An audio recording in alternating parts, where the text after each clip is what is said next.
The mystery began with this incredible video. Oh! Get the dogs out. Get the dogs away.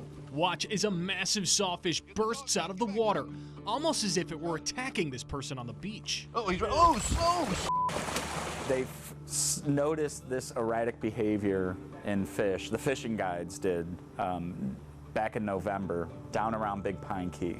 He's talking about videos like this, showing all kinds of fish doing something strange that can only be described as spinning. You know, what really set this off was the whirling, swimming, and the erratic behavior by fishes. Some of them would die, but more it was just these fish swimming erratically. That strange behavior is now linked to a strange mortality event. Fish, as well as record numbers of dead sawfish, are turning up on flats in the Florida Keys. Oh, look at it.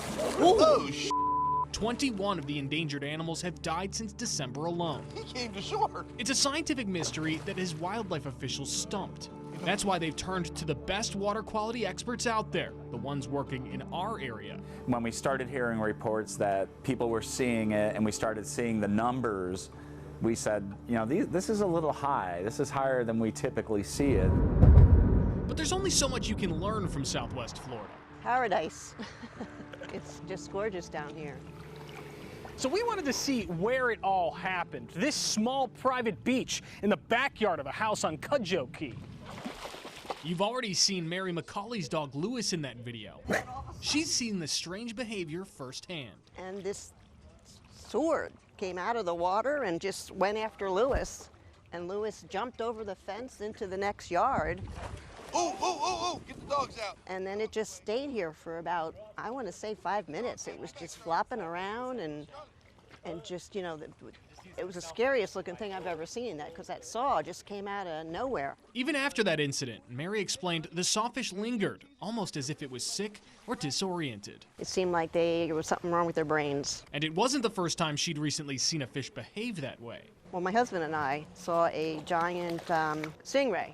And it was about 6 feet wide, I guess, and it was just flopping around on my beach, which is the next beach over, and it was flopping up and down and acting just really strange. Strange is an understatement, and since this incident, more videos have surfaced showing sawfish behaving oddly. This video is intriguing, considering it was just taken in Boynton Beach Inlet, more than 200 miles north of what's happening in the Keys. It could be a sign that the sickness, whatever it is spreading. I don't think he wasn't normal. He was out of Something was wrong. Something was wrong with him. He's sick. So what is happening in the Keys? The short answer, we still don't know. They got Fish and Wildlife Commission involved, sent them samples, sent them some fish, sent them some water samples. They didn't see any red tide. They didn't detect any red tide toxins. The only thing they noticed was they did see another dinoflagellate called Gambier discus in the water, but they didn't see a lot of it. Parsons just wants to make sure whatever is happening doesn't make its way to our area. We're kind of going through a process of elimination. So one area, for example, would be looking at some of these toxins produced by harmful algae. So that's what we are really involved in. He says there are theories, like water quality issues or high temperatures, but so far there's nothing conclusive.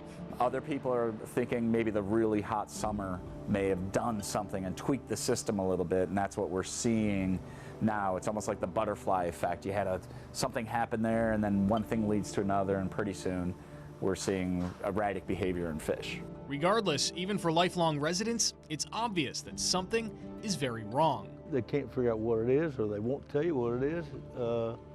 And they said there was very few of those left.